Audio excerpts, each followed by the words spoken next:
चलिए साथियों, जैसा कि आप सभी लोगों को पता है कि कल बिहार की एक महत्वपूर्ण कैबिनेट की बैठक हुई, और महत्वपूर्ण तो थी भाई, बड़ी कैबिनेट की बैठक थी। जैसा कि पहले भी आप लोग न्यूज में सुन रहे थे कि बड़ी कैबिनेट की बैठक, तो बड़ी कैबिनेट की बैठक थी, क्योंकि आप लोग अच्छी तरह से जान रहे हैं कितना 129 एजेंडा, एक बार में 129 एजेंडे पे मुहर लगा है। तो एक बड़ी कैबिनेट की बैठक थी। लेकिन अब सवाल उठता है, क्या संविदा कर्मियों के लिए अभी भी कोई उम्मीद बची है या नहीं? तो चलिए आज जानेंगे कि संविदा कर्मियों के लिए अभी भी कोई उम्मीद बची है या नहीं है, और अगर बची है तो क्या संभव हो सकता है, क्या उम्मीद किया जा सकता है। जैसा कि आप लोग को अच्छी तरह से पता है, चलिए भाई यूट्यूबर को छोड़ दीजिए, हम लोग जैसे व्यक्ति की बात को ही छोड़ दीजिए, आप लोग बड़े बड़े नेशनल चैनल की अगर बात कर लेते हैं तो वहां से भी एक चीज आपने सुना होगा, और हमेशा एकदम हाईलाइटेड सुना होगा, हेडलाइन में देखा होगा कि बार बार आपको बताया गया था कि जितने भी पेंडिंग फाइल उस पे कार्य हो रहा है, और पेंडिंग फाइल को निपटारा करने के लिए माननीय मुख्यमंत्री नीतीश कुमार ने जो है निर्देश दे दिया है। तो जब ये निर्देश मिल चुका है तो आखिर 129 एजेंडा पर मुहर लगने के बावजूद भी हमारे जितने भी संविदा कर्मी साथी हैं, जितने भी अन्य जो आउटसोर्स सिंह के कर्मी हैं, जितने भी दैनिक वेतन भोगी कर्मी हैं, आखिर उनका निपटारा क्यों नहीं हो पाया? 129 एजेंडा में इन लोगों के लिए कोई बहुत बड़ी बात देखने के लिए क्यों नहीं मिली? अगर लंबित पेंडिंग फाइलों को क्लियर करने का आदेश था तो आखिर क्लियर कहाँ हुआ, किस जगह पे हुआ, क्या चीज हुआ, क्या मिला? कोई वैसा सौगात तो देखने को मिला नहीं जिससे कि हमारे संविदा कर्मी खुश हो जाएं और कहें कि नहीं भाई, बिहार सरकार बहुत बड़ा काम कर दी और बहुत बड़ा जो है खुशखबरी जो है संविदा कर्मियों को मिल गया है। ऐसा तो कुछ देखने को मिला नहीं इस कैबिनेट की बैठक में।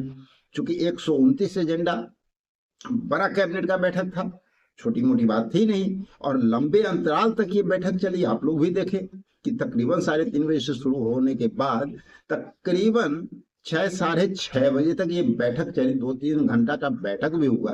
तो सोच लीजिए उसके बावजूद जो है संविदा कर्मियों को कोई बड़ी खुशखबरी नहीं मिली। क्योंकि बात चल रही थी, लगातार चर्चा का विषय बना हुआ था। क्या बना हुआ था? राज्यकर्मी का दर्जा। और इसके लिए माननीय मुख्यमंत्री के द्वारा, याद कर लीजिए, उनके द्वारा 2 महत्वपूर्ण बातें घोषणा की गई थी। पहली बात, राज्यकर्मी की दर्जा के बारे में वो खुद बोले थे, और बोले थे तो कुछ शिक्षकों को इसका बेनिफिट मिला भी था। और उसके बाद उन्होंने कहा था कि हम जहां से कहीं से भी कोई घोषणा अगर किए हैं तो उसको हम जमीन पे लाएंगे, उसको पूरा करेंगे, और इस इलेक्शन के पहले पूरा करेंगे। और जितना भी वादा हमने किया है, चाहे प्रिंट मीडिया के माध्यम से किया हो, सोशल मीडिया के माध्यम से किया हो, ट्विटर पे हम बोले हो, या कहीं किसी स्टेज पे बोले हो, उन सारी बातों को हम पूरा करने जा रहे हैं इस इलेक्शन के पहले। लेकिन साथियों, क्या ये चीज नजर आया? नहीं आया।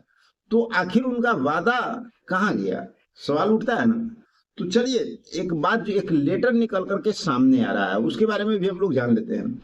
और वो लेटर ये निकल के आ रहा है जिसपे हम लोग अभी तक चर्चा कर रहे थे कि जितनी भी लंबित फाइलें हैं, ठीक है, यानी जितनी भी पेंडिंग फाइलें थी उसका निपटारा को लेकर के एक लेटर जारी हो रहा है।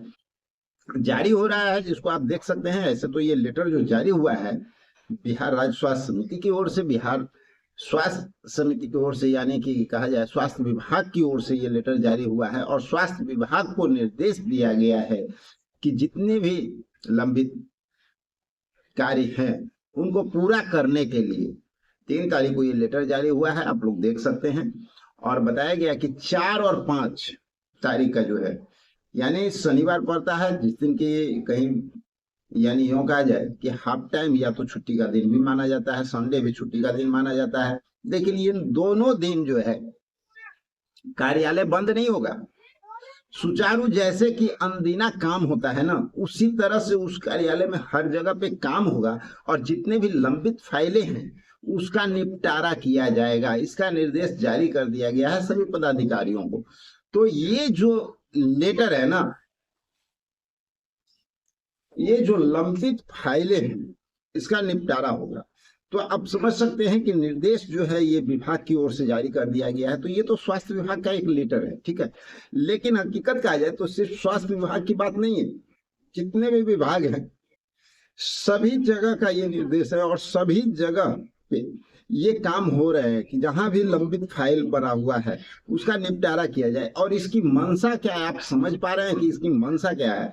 तो साथियों, सिंपल भाषा में आप लोग जान लीजिए कि इलेक्शन का दौर है, आदर्श आचार संहिता लागू होने वाला है, क्योंकि 3 तारीख को चुनाव आयोग का जो टीम है वो पटना आ रहा है, बिहार आ रहा है, और सारी परिस्थिति को देखने के बाद 2 दिन वो यहाँ पर रहेंगे।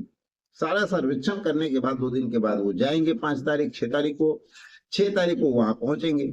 6 को संभवतः वहां पर कुछ मंथन होगा। 7 तारीख को हो सकता है कि आचार संहिता लागू हो जाए या 8 को हो जाए। एक उम्मीद जताया जा रहा है कि 7 तारीख को आदर्श आचार संहिता लागू हो सकता है। अब मान लीजिए ये आदर्श आचार संहिता लागू हो जाता है कब? 7 या 8 को। तो फिर कैसे होगा? लेकिन आप लोग को एक बात की पता होना चाहिए कि जितने भी दल हैं, जो बड़े दल हैं, ठीक है, छोटे मोटे की बात नहीं हो रही, यहाँ पर हो रही है। चाहे तो आप बीजेपी को ले लीजिए, जदयू को ले लीजिए, आरजेडी को ले लीजिए, संभवतः विपक्ष के जो हैं उनको मालूम हो भी या नहीं हो, ये कोई बड़ी बात नहीं है। लेकिन जो सत्ता पक्ष के जितने भी दल हैं उनको ऑलरेडी पहले से पता हो जाएगा कि आदर्श आचार संहिता कल लग रहा है, परसों लग रहा है, किस घंटे में लग रहा है, किस समय में लग रहा है, ठीक है। और इधर जो है बिहार सरकार एक और मन बना करके बैठी हुई है। हमारे माननीय मुख्यमंत्री अभी एक और मन बना करके बैठे हुए कि जो बचे खुचे हैं और कहां से प्रेशर आ रहा है, कहां का काम करना ज्यादा जरूरी है, कहां से ज्यादा वोट बैंक बनाया जा सकता है, इन सारी बातों को देखते हुए उम्मीद किया जा रहा है कि हो सकता है कि 6-7 को आप लोगों को एक और कैबिनेट की बैठक नजर आ सकती है और कुछ बड़ी सौगात भी आप लोगों को देखने को मिल सकता है। ये उम्मीद ही नहीं, ये वास्तविकता है। इसीलिए इस प्रकार का लेटर जो है ना वो जारी हो रहा है कि हर जगह जो भी लंबित फाइल है, जो भी लंबित कार्य है, उसका निपटारा कर लिया जाए और आदर्श आचार संहिता लागू होने के पहले जो है इसका अगर निपटारा हो जाता है तो एक कैबिनेट की बैठक के माध्यम से, कैबिनेट की बैठक ये कोई जरूरी नहीं है ना कि इस दिन ही बुलाया जाए।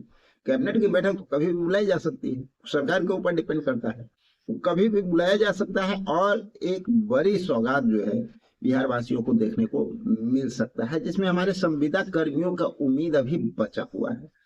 क्योंकि संविदा कर्मी की अगर बात करें तो सबसे पीछे इस दौर में अभी संविदा कर्मी लगातार मेहनत करने के बावजूद, लगातार मांग करने के बावजूद, लगातार सरकार तक अपनी बात पहुंचाने के बावजूद सबसे कम अगर किसी को कुछ मिल रहा है वो है संविदा कर्मी। तो उम्मीद है कि एक बड़ी सौगात देखने को संविदा कर्मी को मिल सकता है। लेकिन देखिए कुछ जानकारी अगर जैसे ही निकल करके सामने आती है तो फिर आप लोग के बीच आते हैं, फिर आप लोग के बारे में भी ये प्रयास हम लोग करेंगे जानकारी निकालने का कि कौन कौन से विभागों में जो है ज्यादा काम हो रहा है और कौन कौन से हमारे साथी हैं जिनका काम बनता हुआ नजर आ सकता है। इसकी जानकारी आने के बाद ही आप लोगों के सामने सारी बातों को रखा जाएगा। तो चलिए साथियों, मिलते हैं एक और जानकारी भरा वीडियो में। जब तक के लिए जय।